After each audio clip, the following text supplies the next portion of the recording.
I feel like we're so chill. Yeah. Beth is going to fall asleep. Beth is sleepy. Beth, test your mic. It works. Okay. It's just so close to me. Tyler, I just think you're too excited to go back to school and we can't relate. I want to. I know. I think you just miss hanging out with us every day. Probably. Yeah. She knew what I meant. That was so aggressive. I love it. I do miss school. Yeah. In a month in, when I'm like, oh, I need a break, just remind me of how I was. So, Yeah, we'll play this episode back for you. yeah, play back. Hey, we got this episode. This is a good one. It's a good one. A real good one. You're being so goofy. Don't you think? Yeah, it's I've been pretty good. pent out. It is. I was thinking, I have not driven my car in 4 days. You need to go experience the outside world. I did. I mowed Touch my the lawn. grass. I mowed my lawn. I touched a lot of grass. You rode on top of it. So I cannot wait for people to hear this interview with Midge Smith. Woo! And If you don't know who that is, Tyler will explain. yeah, you live under a rock. Police listeners.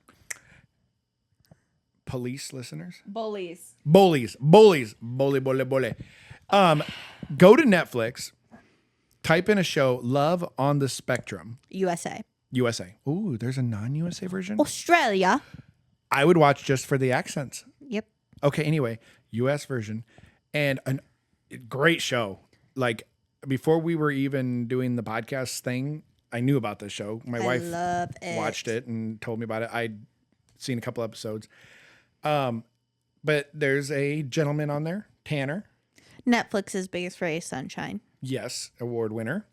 And we interviewed his sister Midge, who is a teacher Yep. in South Carolina. Carolina. 3rd grade, 2nd year. Yes, she was. Well, you have to just watch, but she was, yeah. And it was awesome. So it a little bit of a format. We zoomed her in, so we have it on the screen, a little bit of cut up there. I love how this intro, you really just jumped into introducing the guest and we haven't talked about our lives at all. Well, I mean, are our lives that cool? Literally Comparatively? every other episode, we have to cut you off because we're talking about our lives for so long in the intro. Okay, so you guys are just like mourning the death of summer. Yes. So, like, actually, there's not I much to am talk in about. Morning. Well, I can talk about that. I threw things in my room because I had a full-on crash out Mentee B. It's not that bad. Anyway, tell us about throwing things. What'd you throw? Wait, hold on. You guys ever been to those like restaurants or whatever that like you can pay to go throw silverware and plates and stuff against the wall? No, I didn't even know that was a I didn't thing. think that was a restaurant. I've heard of like the like break rooms. the destruction. Yeah. rooms. Oh. It's Well- not like a restaurant. That you go Well, you're throwing plates, so in my head it was a restaurant.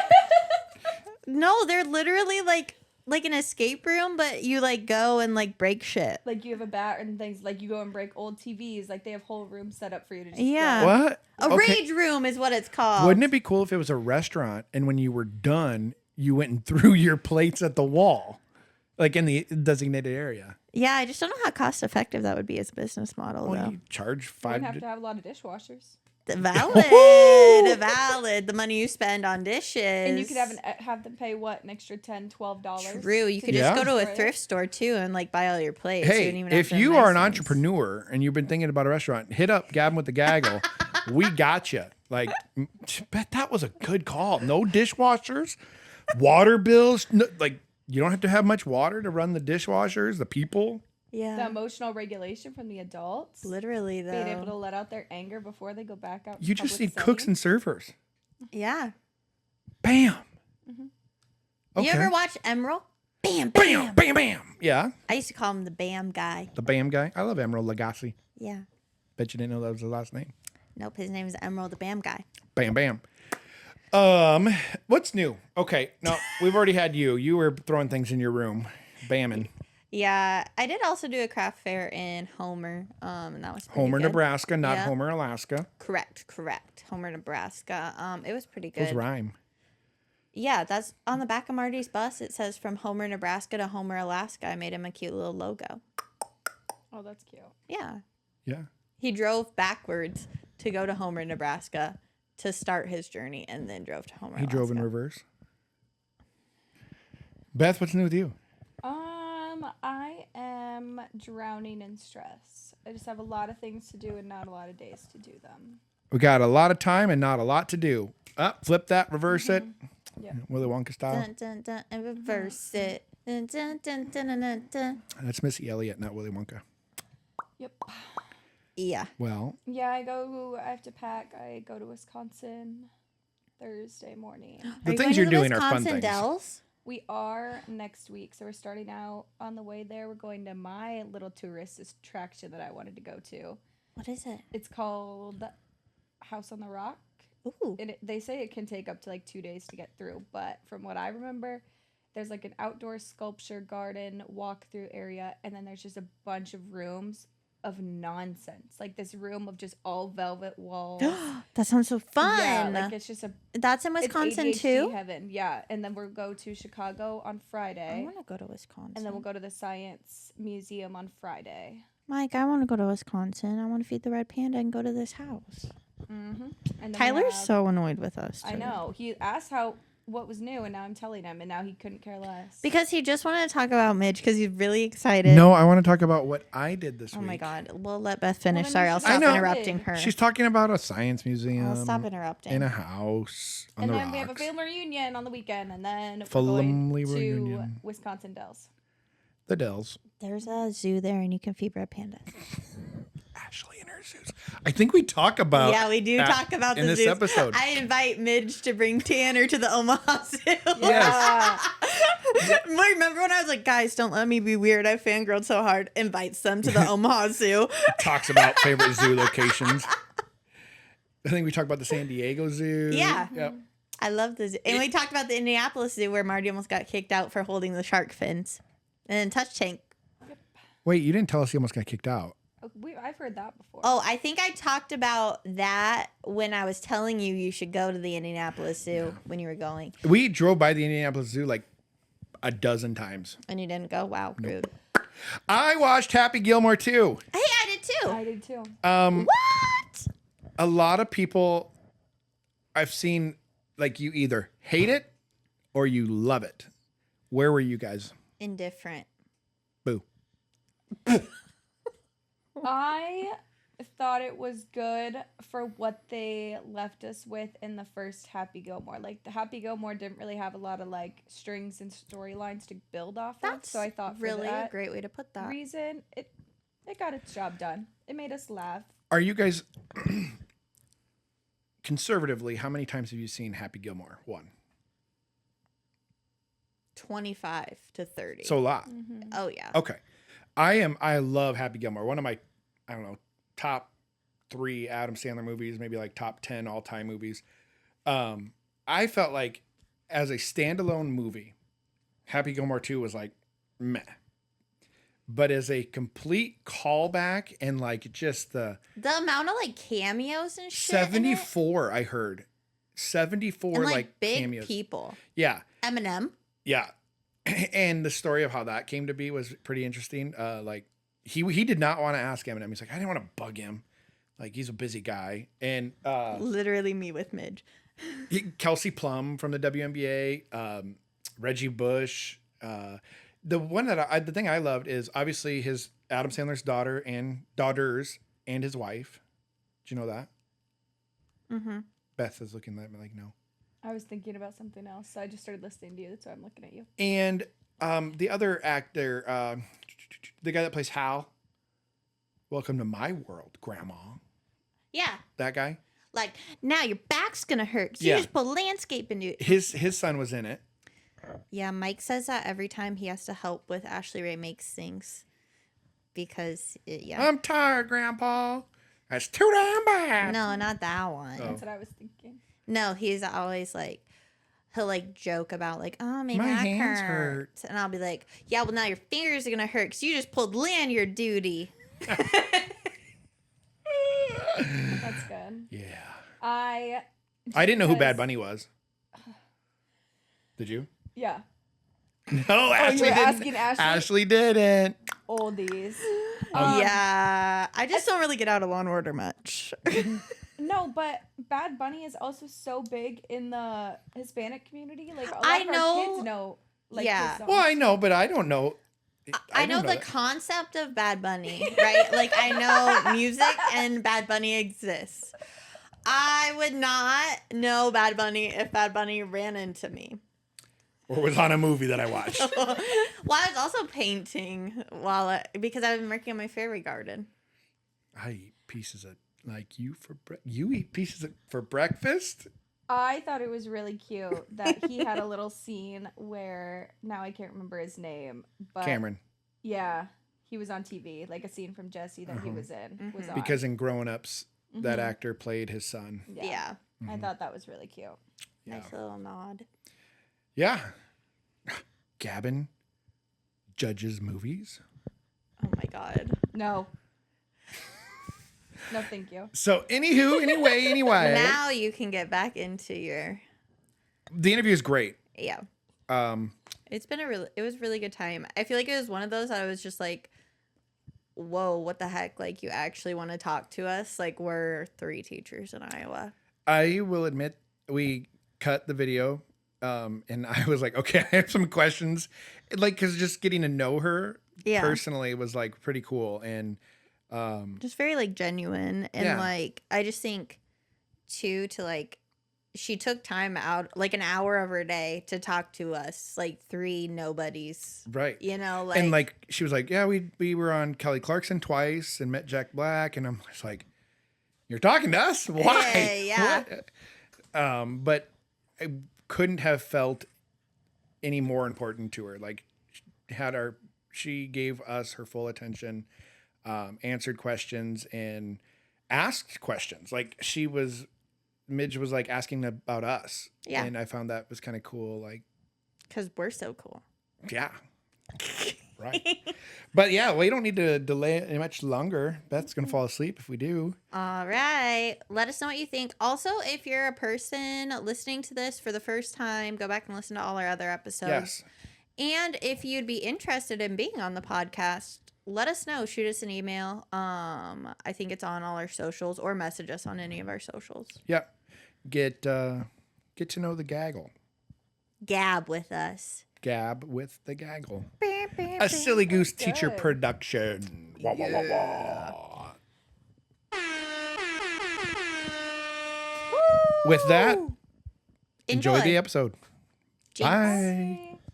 Hey everybody, sorry to interrupt the episode here, but this is Tyler with Gavin with the Gaggle, and I have to give a shout out to one of our sponsors. Our sponsor that I want to give a shout out to and big thank you to is Solid Ground Landscaping. They are local right here in Siouxland. They are licensed, they are insured, all that good stuff to make sure that the job is done right. And give Lexi or Drake a call. They, again, service Siouxland. They go to surrounding areas as well, up north as far as Lamar's, and down south is maybe Ottawa, Salix, Sloan, all that area and all around. If you're unsure, just give them a call. Get a quote on your job that you need done today. Anything from general cleanup to full landscaping, retaining walls, and concrete work. Again, Lexi or Drake, let me give you that number here. Let me look it up. It is 712-899-1873. Again, 899-1873, Solid Ground Landscaping. Do me a favor, go look them up on Facebook, give that page a like, and just remember, they're there to help, and they do great work. Personally speaking, I know. All right, back to the episode. See ya. All right. Hey, welcome to Gavin with the Gaggle. I'm Tyler. Hey, Hi, Tyler. I'm Beth. Hey, Hey, Beth. Beth. And I'm Ashley. Hey, Hi, Ashley. And Yeah, go ahead. 1, this is Gavin with the Gaggle. 2, we have a super cool guest. And our format's a little different if you haven't noticed. So we're through Google Meet, but go ahead and introduce yourself. Hey everybody, this is Midge Smith. I'm currently in South Carolina. I live here. I'm Tanner with the Tism's little sister. So that's kind of the connection and how I got connected to this podcast. But I'll be a second-year teacher this year teaching 3rd grade. So I'm so excited. Thank you for having me. Yes, Thanks for thank being you. here. Go ahead, Ashley. We always usually start with a bell ringer, but we're going to do it a little bit different and do the classic teacher meeting icebreaker. Ooh, okay. Ready. So we will just all share. If you couldn't be a teacher, what career path would you choose and why? Can I give a couple? Yeah, Yeah, for absolutely. sure. I'm a big like dreamer. I really see myself like I'll do a bunch of different things throughout my whole life. I would love to be a hairstylist one day. I think that would be fun. Okay. I would love to have my own coffee shop. I was barista all through college. So like create my own coffee shop and like create that space. And I love the service industry. And I love to travel as well. I've lived abroad a lot. I would love to be like a travel journalist and just go around and hear people's stories. I'm not a great writer. My sister's the writer in the family.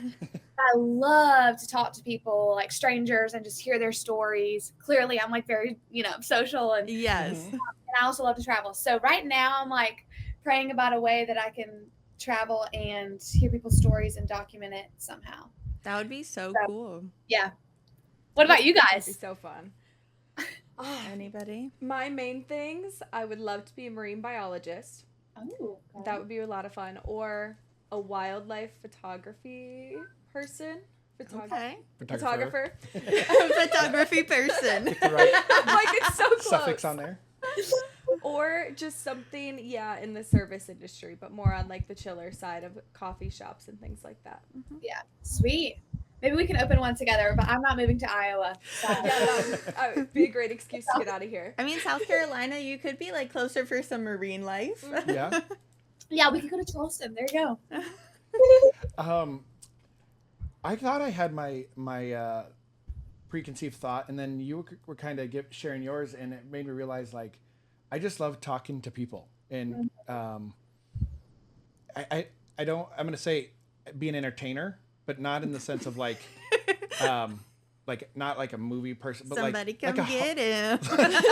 but like a host of some kind, like just to interviewing people. You're living your dream I right am. now. I would say a late night host, but I guess current now, like now late night's not going to be a thing anymore. Everybody's leaving. But just being I love hearing people's life stories.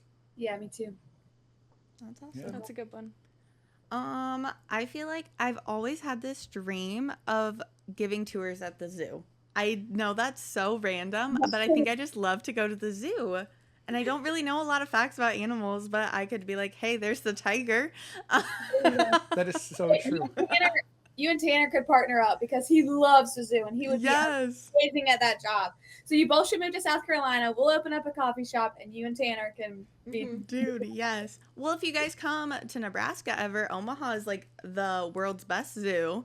That San Diego Zoo and Omaha Zoo, like Yeah. every year, kind of jump each other for the best zoo in the U.S. But let me know and I'd gladly take you guys on a tour. It's Can we fun. find ourselves in Nebraska? Yeah. I don't know if I'd ever own a coffee shop, but I will say my favorite coffee comes from a coffee shop on Long Island, and it's a little coffee shop I've never been to. I used to order before shipping costs went really high, but I love their coffee. I was so confused. I'm like, you've never been there, but it's your favorite. But I get it. You ordered the coffee. Yeah. Yep. That tracks. Yeah. Yeah, All that's right. It's funny. I mean, I must be around you guys a lot. I knew exactly your Well, we go-tos. also talked about it Yeah, yesterday a true. little bit, but But I'll be planning like a trip. I'm like, hey, me and my family are gonna go to Indianapolis. Ashley's like, you got to go to that zoo. yeah, because you can touch a shark. Yeah, she knows everything about the zoos. So I do love a zoo. yeah. You mentioned Tanner. So for those that are watching our show, Tanner's pretty famous. Can you kind of give us a little background on how somebody might know where he's from, and then we're going to kind of dive into some other things there. Yeah, so my older brother Tanner, he's 2 years older than me, 3 years ago, was on the second season of Love on the Spectrum. So he's on the autism spectrum, and Love on the Spectrum kind of showcases what it's like to date as someone with autism. So he's on the second season, and then we went on Kelly Clarkson, which he also, I feel like, got a lot of, I I guess, fame from that. Yeah. We got to meet Jack Black. Oh, cool. And then he was just on the most recent season as well. And then we went back to Kelly Clarkson, and we've kind of built up his social media on TikTok and Instagram and that kind of thing. So that's where people would know him. Mhm. Or if you're just a big Clemson Yeah. Tiger fan, you might know him. Well, and you guys just got back from the Netflix awards, right? Yes, and he won the biggest ray of sunshine, which Yes, is that so is so well deserved. Mhm. yes. Everyone there was so amazing too. Like we Mhm. we didn't know what to expect. You know, it's a bunch of like Netflix stars. We're like, okay, Yeah. you know, we're from the South. We don't really know. Yeah. But everyone was really, really kind. It was a cool experience. No, like That's awesome. me and my husband are always like, when we watch, we're like, but what about Tanner? When's Tanner gonna be back on the episode? Like, we love him. He's so funny. Well, thank you for supporting. We appreciate it. Yes. I go on tangents. Side note: my wife was she's a preschool teacher, half regular ed, half special ed. But before she went into preschool, she was in a what they titled a severe and profound. It was a room for students with autism, Yeah. and I remember, I think the first season of that show must have come out, Live on the Spectrum, and she had texted me, which she never really texted me about shows. She's not a big TV person. She's like, "Oh my gosh, this show is amazing. These people have so much, background of their lives to share," and so we binged the seasons. That's amazing. I love that. Y'all need to your audience would probably like this too. Like we're trying to open other doors for Tanner as well. Like, you know, Love on the Spectrum has been amazing, but like what else can we do? And we've seen like so many teachers like you guys who work with students with autism just kind of gravitate towards him. And he came and read to my classroom of first graders last year. Oh my Literally 80 God. first graders were like entranced in like what he was reading. And he's Yeah. about autism and what it's like to STEM and how to treat someone with autism. So we started him a YouTube channel where he's going to do Yes. read alouds for people and like kind of start with a question and read books. And we don't know where that's going to go, but definitely look out for his YouTube page because he's going to do read alouds and things like that. Yeah, So, we'll link that in the description in our video so that Yeah. Yeah. we can get to that. That's awesome. Well, and while we're on the topic of like Tanner's growth, I do think too, like if he would ever want to come on and talk about like his school journey and like kind of what that was like for him and now how he's given back, and like doing read alouds and helping in your classroom, that would be awesome. yeah, we can definitely work that. Yeah. out. We'd love that. And then one other thing before we get actually into actual teacher questions, but I just want to talk about like the way that you and your family talk with Tanner, especially like I know it's showcased on the show, but like you see it in the interactions, like you guys do so much to like also promote his independence. And I think that that's not something that is always shown or talked about because it's always talked about like how supportive and how high needs, and like how it just really changes the dynamic of a family. But you guys do such an amazing job of like fostering his independence and talking about his feelings. And I just want to say, like, as a sped teacher who works with like right now currently all students with autism, it really gives me hope and like helps me realize like, no, it's okay to like let them struggle and help them build that independent part. Yeah. Thank you for saying that. Yeah. I feel like a lot of that came through Clemson Life, the college program that he did. He just gained so much independence there on like living alone and having a job and learning how to grocery shop and all that. So we got to see a lot of independence through those 4 years, him kind of growing that. But it is interesting, like having a sibling with a special need, like kind of finding that balance between like, I'm here to support you and help you, but also you need to do it on your own. It's that when I'm not here, you can figure it out. And just kind of providing that support and helping him figure out how to think through it. You know, 100%. always kind of like, let's go back and let's figure out, why do we feel this way? What is that stemming from? All that kind of thing. Mm-hmm. And Tanner has auditory processing disorder, which is really his big thing. Like he does really well when someone's face to face with him and talking slower. So that's why we kind of like when we go on podcasts and stuff, we always ask that like me or my mom could go with him. Yeah, for sure. To just be able to have one of us there, Mm-hmm. you know? So thanks for saying that. I appreciate it. Yeah. But now we can get into our actual, we call it our like lesson for the day. Okay. So staying on that kind of similar note, How has growing up with Tanner impacted how you are teaching in your classroom or interacting with students on the day-to-day? What things have you kind of chose to pull through with or like naturally just enforced in your classroom? Yeah, I think I since I was young, I've had like very strong maternal instincts and I think just growing up with him. And it has made me much more aware, not only in the classroom, but just in life of people who are different and who learn differently and act differently, and just given me some empathy. But I was just on the Get Your Teach On podcast with Hope and Wade King, and they're so awesome. I love them. And I was telling them, like with Tina, I really, especially in the past couple of years, like me and him are each other's comfort people. Just I think we lived near each other during college, and he helped me out last year so much, and we just do like comfort each other and communicate really well. And for him, I can meet him with like, okay, calmness, like everything's okay. But then in my classroom last year, I had a lot of high behaviors, and I did not meet my students with that reaction. I feel like I was very reactive to them, and I'm like, well, why are you not doing what I told you to do? Why are you not? So it's something that I've been aware of and trying to kind of like think about this summer of how can I meet my students this year with calm energy and not be reactive to them the way that I'm not reactive to Tanner. Like, I don't know why it comes naturally to me for him. I can just be like, okay, he's dealing with this, but I'm going to stay and be that neutral person. So I don't know if that makes sense, but that does. Well, I'm honestly very similar in that way where like my students will like hit me or something and I can just like, okay, it's fine. But it like if I'm in the hallway and there's a gen ed student that would like do that or say something, I would be like, no, thank you. Like, I don't know if I just can look at my kiddos and be like, you know, like you do have some form of a disability where like it's hard for you to process these feelings. Yeah. But like for typical kids, it's like, well, you should know better sometimes. Yeah, which is it's like bad that we should like assume that because I mean when they're young, they don't know how to emotionally regulate.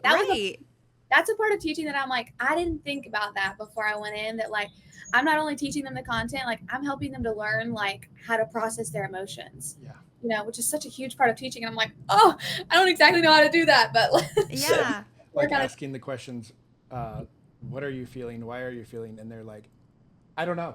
You know, that's I think Ashley, you were saying how, you know, in your classroom it's one way, out of your classroom. I think like too, you know, understanding that communication comes in all forms, and just having that understanding in the back of your mind, like, okay, this situation's happening. What is trying to be communicated here? What am I always turn it back on myself. What am I missing? Yeah. In this interaction. So. Yeah, so good. Yeah. Our next question we had. So again, these kind of are all naturally flowing together, which is awesome. What experiences or strategies do you wish more people knew about when they are teaching or just interacting with someone who has autism? What are some things you wish more people knew? It's a good question. I think like the advice that Tanner always gives people, because people always ask Tanner, what advice would you give to teachers?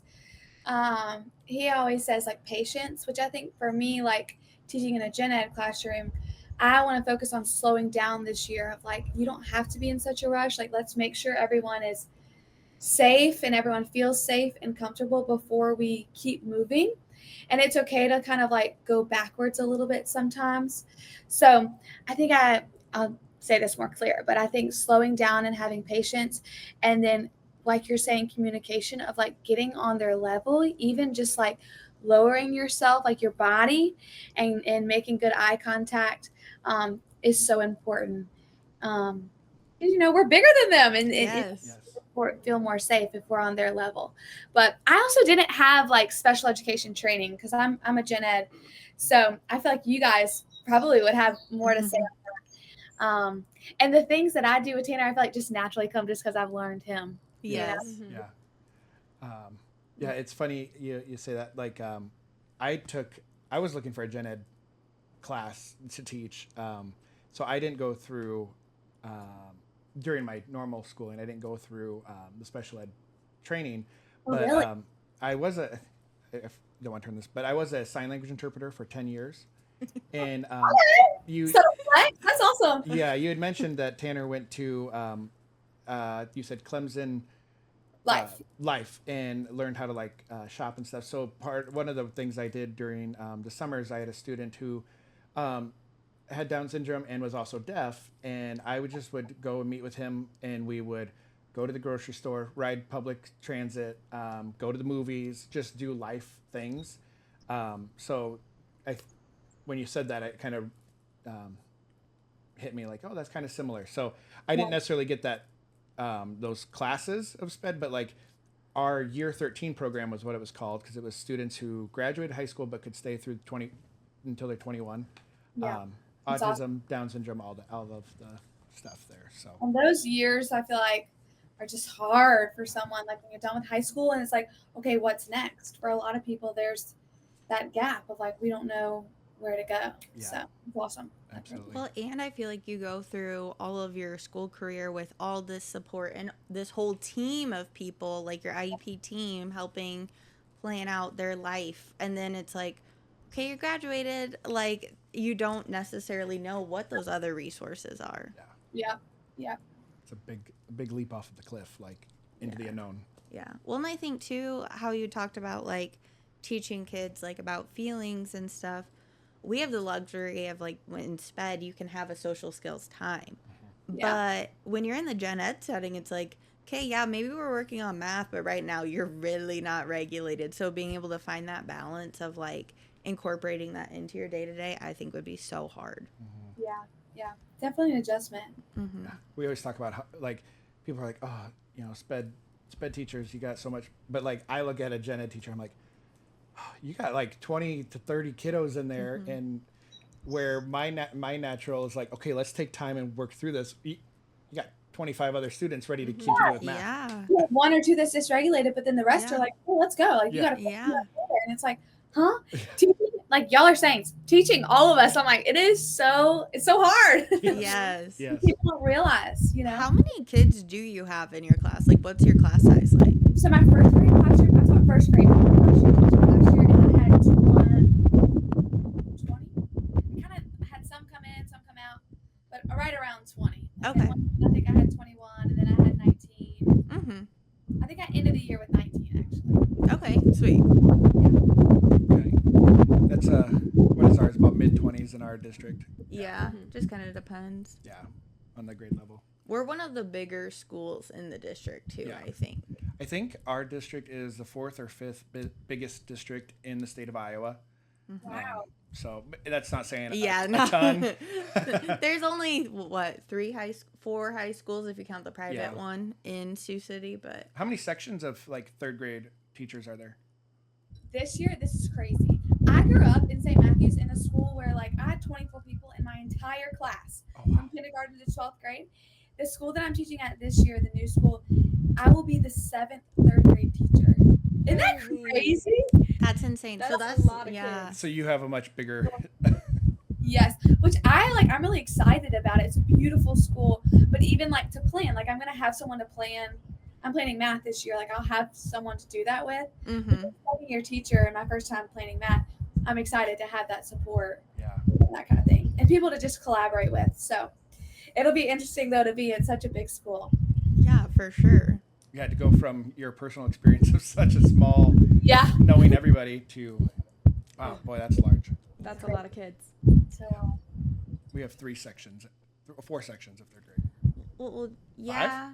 Well, It's closer to 5 because they flip flop. Oh, yes. so yeah, I was go going to ahead. say we're in a dual language elementary school, so our kids get half their day in English and then they switch over to a Spanish classroom and get all the same instruction in Spanish. that is so awesome. So do you guys speak Spanish? Oh no. No. Thankfully, the special ed doesn't have to come in Spanish, so we don't actually have to know it, but it would be very beneficial. I want to learn Spanish. My family, like my cousins and aunts and uncles, just moved to Guatemala to be full-time missionaries. So I'm like, I gotta learn Spanish so I can. Yes. Mm-hmm. That's awesome. I How think cool for those kids. our school, so where we are English and Spanish, I'm going to get the number wrong, but it's in the high teens of how many different languages we have represented within our school. Okay, so my school this year too, they have like flags all over the lunchroom. And I was like, what is that? And they're like, it's to represent all the different countries within the school. So I'm gonna have like 6 or 7 MLs, I think, this year. Yeah. Wow. Which I'm really excited about. I think it's cool. It'll add like a cool aspect to the classroom. Yeah. Absolutely. It's neat. It's a lot of fun, and it's just fun hearing the kids either talk in their different languages or just about them and hearing how like English is like their second, third, fourth language. Yeah, It's even crazy. for like your kids who are from Iowa, you know, to be able to meet them and share those experiences, it kind of broadens their perspective. It's awesome. Sure. Yeah. All right. What do you want to ask the next Oh, question I can. portion? We usually don't have questions this scripted out, but we were like, we have a little bit shorter of a time. Usually we run very long, but are there any experiences or insights that you feel like you've gained from Tanner's experience on Love on the Spectrum and kind of that community that you guys have built with the other families that you think you'll be taking into your classroom this school year?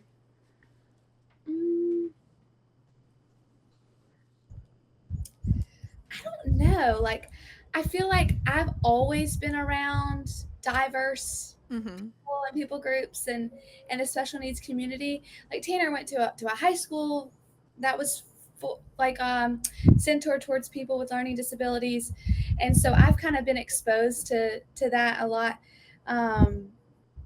Yeah, and just like I said earlier, just like being aware and more empathetic to different learners and that kind of thing, I definitely take in. But I don't know specifically about like the cast or anything. We love everyone else that's on the Love on the Spectrum cast, but I don't know anything specific for the classroom, I guess. Okay, yeah. I do feel like the show does a really good job. Like when I first started working predominantly with like students with autism, I would try to explain it to my husband, and I'm like, it's almost like different flavors. Like, yes, everybody has like autism in my room, but everyone acts so differently. It's not like a very like set. And I think the show does such a good job of showing the different like flavors or like different ways that it impacts people's life. Such a broad spectrum. Yes. And it's so funny to watch. Like Tanner and Connor are very, very different, and they're very into different things. And so we didn't know, like, okay, like, are they going to connect? Are they going to have things to talk about? And it is the craziest thing. Like Connor will be talking about his swords and all the facts that he knows. And Tanner, who doesn't really care about swords, he likes dinosaurs or gorillas. He is just so like into it. You know, I feel like they're just good friends and good buddies. So it's fun to watch all of them interact, you know? Yes. That's funny. I was scrolling Tanner's TikTok and found he was giving the tour around his apartment. Yeah. And the gorilla photo, he was, of course, there's the gorillas. I think that those pictures are so cool. He's obsessed. He's always loved gorillas. It was one of his like fixations when he was little. That's awesome.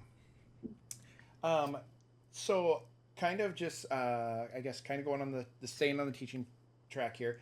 What is your favorite thing about teaching? Like, there could be so many, but if you just had to pull out one thing, you're going into your second year teaching, like you said, but what is your favorite thing about teaching? I think the small little moments where you like really get to laugh with your kiddos, even like later into the year where you're kind of like, oh, like we really know each other, you know, and my kids like know me and know how I run. Those like tiny little laughing moments. And I love mornings. Like that's something I really want to focus on this year, is just having like a slow morning, like, and my kids are just trickling in. So like that part of my day, I'm already an early riser, but I love being like, good morning, and just setting the tone for them. And they're the most calm in the morning. Yes. Like, Yes. so that's one of my favorite parts, is just like getting to start the day with them. And I usually, last year we started with some kind of like question of like, how was your weekend? Or what do you feel about this? And kind of getting to know their little personalities before we jump into content and that kind of thing. Yeah, mornings make a big difference and a huge impact on the kids' day. At our school especially, they have a lot of the teachers waiting in like the main area walk in, and so they're greeting all the kids as they come in. And then, yeah, similar to you, I'll have my kids share about their weekend or something about the night before we actually get started with a lesson. It's so fun. I know, it's just sweet, like little time, you know. Yeah, it's like, and it's building that trust. it works in all realms. I used to sell real estate for a while. In one of our Thing. yeah, We've done so I've done a many lot. jobs. But one of the sayings we had was people will work with you if they like and trust you. Yeah. And that fits in the classroom too. Like you got to build that trust. You can't expect them to just digest all the curriculum and perform on all the tests if they don't trust that you're genuine and that you're actually there for them. Yeah. It's like that quote that's like, people won't care what you say unless they know that you care. Mm-hmm. Yeah. Or, I don't know if that's exactly right, but very. That's the gist. I lost it. I had one. It'll come back to me. Oh, what time? It's already back. What time do you guys start school in the morning? You said you're a morning person. Last year I think I had to grab my kids at 7:40, but I would have to be there at like 7:30. I think. How late do you go in the afternoon? We're done at 2:30. Oh, that would be nice though. If you have morning duty, then you're there at 7. So like once a week, I would have to be there at 7, and I would hold all the first graders in my classroom, and then the other first grade teachers would come grab them at 7:40. What about you guys? So our teachers have to be there by 8. Mm-hmm. The school day starts at 8:25. No, Nope. 8:35. 8:35. 8:30. And the reason why I don't really know this is we are such morning people as well. Our school doesn't allow us to get in any earlier than 6 a.m. And often I'm waiting or pulling into the parking lot right at 6. And Crazy. yeah, What? Yeah. we have our 2-hour morning. Usually my first hour I don't really mingle much. I prep for the day, and then like that 7 to 8 hour is more of that catching up. How's it going? But then Social hour for sure. 3:40 is our dismissal, and we're out. Bye. We put the morning time in. I know. I gotta like find that balance. I feel like last year, at the beginning of the year, I'm like getting there early and I'm staying really late. Like, and I feel like that's kind of inevitable. August, September, like you're just gonna have to be there a lot and you're working. But then by the spring at 3:00, I was like, all right, see y'all later. I gotta go have my own life. I gotta figure out my gym schedule too. Like if I want to do the gym in the morning or in the afternoon. Yeah. Thing. I can't believe y'all get there so early. Like that is wild. Yeah. I could not function during the day, like to actually plan. Like I can put data in during the day, but like to actually plan and prep things, I feel like my brain is way too scattered. So that's You guys kind have pretty good. It sounds like you have really good community at your school, like within the teachers. Like yes. that's so important, having people to just laugh with and be like, okay, you're in the classroom and you're exhausted and so much happens throughout the day. So having people around you that can be that good community. The teachers at our school are so supportive. You can go to anyone for anything, and even our admin. I was gonna say they're amazing. It starts at the top, and about every episode we've done, we've had to go on a tangent about our administration, but that's because our principal Maria and our assistant principal Dr. Deemer, they're there for us. And amazing. Having worked in other districts, not to put any districts down because there's not been any bad, but there's never been any other school that I've been a part of where I could be like, these principals have my back, and no matter what, and even if I'm in the wrong, they're going to have my back, and then they're going to help me correct it. It's been. Well, I feel like they're also really good, like, proponents of having that work-life balance, because it is really easy to get so involved in teaching and stay there early to late and always be doing that. And they always are like, no, you do what you have to do. Like, they never question you when you have an appointment or anything like that. They don't pressure you to respond to emails outside of your contract hours. If anything, they apologize if you do respond. Yeah. Our assistant principal is notorious for sending emails at like 1 or 2 in the morning, and she's like never ever respond. She's like, but that's like I had a thought and I had to get up and get that thought out, and it's so funny. Wow, that's awesome. Y'all have such supportive admin. Yeah, we're super lucky in that aspect, I feel like. I feel like you touched on it a little bit earlier, but what kind of made you decide to go into teaching? I've always wanted to be a teacher. I was always babysitting. I've always loved kids. I've always wanted to be a mom. I babysat and nannied all through high school, college, middle school, all that. So I've always wanted to be a teacher. So, and honestly though, like last year I was gonna quit in December. I was like, I'm done. I cannot do this. Um, but I'm giving it another year, another try. But there's so much of teaching that you just don't think about from the outside, Yes. even in college, that kind of thing. But I've always wanted to be a teacher. So That's awesome. That's so relevant. December, Beth, literally, especially December came, and it was just like, is Beth gonna? Is she gonna be here today? Like, we gotta call Beth. Yeah. We gotta make sure everything's okay. Well, in your first year of Yeah. teaching, like Yeah. you did Oh. quit mid-year. the Yeah. first year of teaching, and it's like really, even I'm only a second year teacher, but it's like you can't even necessarily give like a ton of advice. It's just like, hang on, put your head down, use the resources. Like I mooched off other teachers Mhm. so bad who would just help me and be like, here, this like what you can use this resource, you can use this plan or whatever. Because your first year teacher, you just don't know, and you over prep certain things that you're not going to use, but then you under prep other things, and you definitely learn a lot your first year teaching. I feel like It's full on survival mode your first year. yes.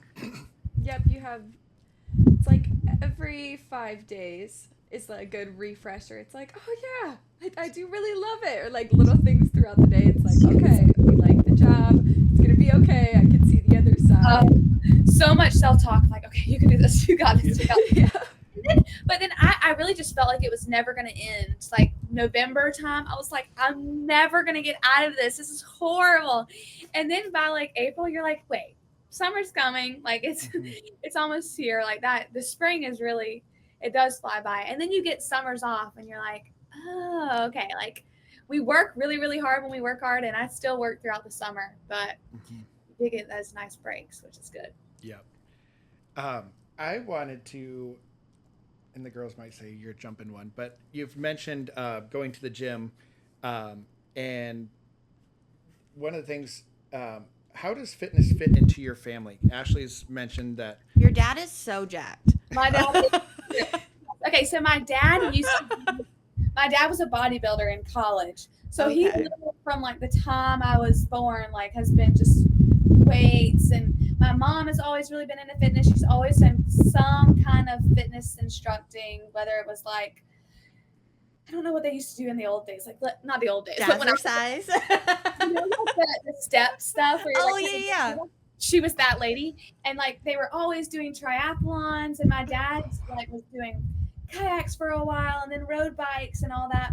And so we've always been like a sporty, athletic family.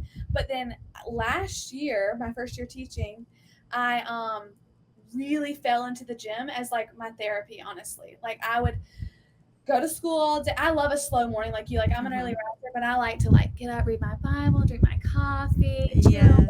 set the tone for the day. And then after school, I would go to the gym for at least an hour and just decompress. It really was like where I chill. So yeah, my whole family is very, very active people. My brothers played sport. Tanner didn't, but I guess he ran cross country. But fitness is a big part of our family. Yeah. How big is your family? So I have mom, dad, Taylor's the oldest sister, Tanner, me, and then our little brother Maverick, who's going to be a freshman in college this year. Okay, cool.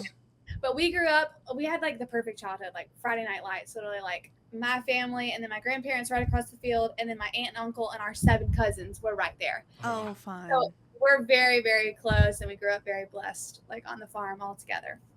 Awesome. So That's so fun. did you play sports? Yep, I did basketball and volleyball up until like 9th grade, and then all through high school, I did softball, cheerleading, and cross country. Okay, cool. We got a college basketball player. I was Ashley. on the team. She was on I the feel team. like you can't really be like star player, and it was NAIA. and, Girl, take it. and a college cheerleader. Beth was a cheerleader in college. Awesome. Yeah. Wow. And then ASL. ASL. Yeah, and I coach. You know, what do they say? Those that can't do coach. I coach. Those that can't do, go. Literally though, like if you went through your past jobs, your resume would be like this. Oh, it's thick. pretty. Like, Yeah. I wanted to try lots of things, but the thing Yeah. is, education always pulled me back in. And but no, I coach. I'm the head girls soccer coach, and then I'm an assistant girls basketball coach, and then for 4 years I coached an assistant coach for football. So That's crazy too. Like, I feel like as a teacher, like I leave, after school, I'm like, all right, I'm done. But the people who are coaching and staying there until the wee hours, and then you got to come back the next morning and be ready to go. I'm like, props to y'all. Yes. I just talked about that on the last episode because we talked a little bit about coaching, and I'm like, I don't think I'm ready yet. Like, it would be really fun to help little cheerleaders, but I'm not sure I have the patience and like the kindness in me after a school day to go do that for another hour Not or two. after a school day. I'm so mean after school. Literally, especially there in the beginning in the fall, like I just feel like no one talk to me. Like, just let me be myself. I thought I was such a nice, like, gentle, patient person. And then I started teaching and I was like, geez, like, I'm really not so nice. Yeah. yeah, it's draining. Well, I had to like actually raise my voice at a student for the first time ever last year, and I think I went into Tyler's room like almost in tears. Yeah, I'm like, I had to be mean. Isn't it so funny? Like when we're stern with them, like yelling is not always the best thing, but like, when it's almost like the more stern and tough I am on them, the next day or like 30 minutes later, they come being like, I love you so much, Miss Smith. Like, Yes. they see that you care and that you're going to hold them accountable. So that was something I was too easy on them in the beginning. I need to like go in this year and be like, okay, these are the expectations and I know you can do it and be tough because they need that structure. It's so hard to like go backwards. Like if you start out lax, it's pretty much game over. Dang it, they know I'm a softie. Yeah, those expectations being like, hey, I expect you to do this because I know you can do this. It's not going to be easy, but I'm going to help you. You're going to help me. Like we're a team. Yeah. So. Yeah. Should we do remember your why? Yeah. I think So, one segment that we do at the end of every episode is called Remember Your Why. And we just have our guests share why you keep coming back to teaching, why you stay in it. Just because that's really like a quote that I feel like I personally just dislike it because I feel like a lot of times it's like something bad happened, but remember why you do it. No. So if you will share kind of your why behind teaching. Somebody else asked me this. And I don't have a why. I just always want to do it. Yeah. I think my why for showing up, my relationship with the Lord and like my faith, like I always want to show up every day and be consistent in their lives just because they're kids and I love people. And so that's like probably a big piece of my why I come every day and try to have a good attitude. It's just like God tells us like to love people and go do that. And partly like last year, part of my why was just like, all right, I said yes to this. I went to college for this. Like we're going to just show up and give it our best. And I come from a family that's like, you say yes to something, you're going to do it. So 100%. That's probably a good answer, but honestly, like, okay, like this is my job. And like, I have to show up every day with 100% and be ready to go, and give them my all. And I feel like that is actually a really big thing. Like you're not making it seem like that big a deal, but for a lot of our kids, they just need to see someone showing up, ready to go, ready to support them, and just love on them all throughout the day. And you really don't know, like last year I taught in a Title I school, so a lot of my kids were lived in pretty high poverty areas. You just don't know what's going on at home. No. And for a lot of kids, like you are the consistent thing in their life. You are the thing that can kind of set the tone for their day. And I remember my first grade teacher and my third grade teacher. So it's like remembering like, okay, you're having a huge impact on their life. But also like, I feel like I kind of went too far last year of like if I yelled at a kid or I feel like I made a mistake, I was like, I'm ruining their life or whatever. And it's like, kids can give so much grace too. Yes, 100%. It's really hard, I think, to find that balance, especially like your first couple of years. I just switched positions. This will be like my third year in my self-contained room. And even then, it's like, I feel like you take on so much of the kid and just trying to be able to like care about them, but not take on like their stress and their everything. It's really hard. Sorry, there's sirens. Oh my gosh, no, you're fine. Oh no, I completely agree. It's hard to find that balance. Yeah. Well, This has been awesome. Yeah. Awesome. I really appreciate you taking time to talk with us today. Yes. It was fun getting to know you. I know Yeah, it's like we're so tiny of a little like podcast. Yeah. It's not even like we have a huge following. No. Like I think it's amazing. I think we need more. Even though teaching was so hard for me last year, and I honestly did fall into a lot of that, like quit talk and TikTok, like teaching sucks, blah, blah, blah. But it's like if that's filling our brains constantly, then of course you're gonna walk in the morning and be like, this sucks. But like in teaching, it's such a like high stress and kind of hard jobs. Like we need to just giggle about it and talk about the hard things, but also like let's focus on the really good things and remember our why and all that kind of stuff. So I think it's amazing that y'all are doing this and that you're in a resource classroom. Like I thought about going into special education, and then just because it's been my whole life, I decided I didn't want to do that. But y'all are truly amazing, and like coming from a family who has raised someone with a special need, like y'all are having a huge impact on not just the kids that you're interacting with, but the families as well. So thank you guys for what you do. Thank you. yeah, thank you. Yeah. Well. Yeah, I don't know. Thank you. Yeah.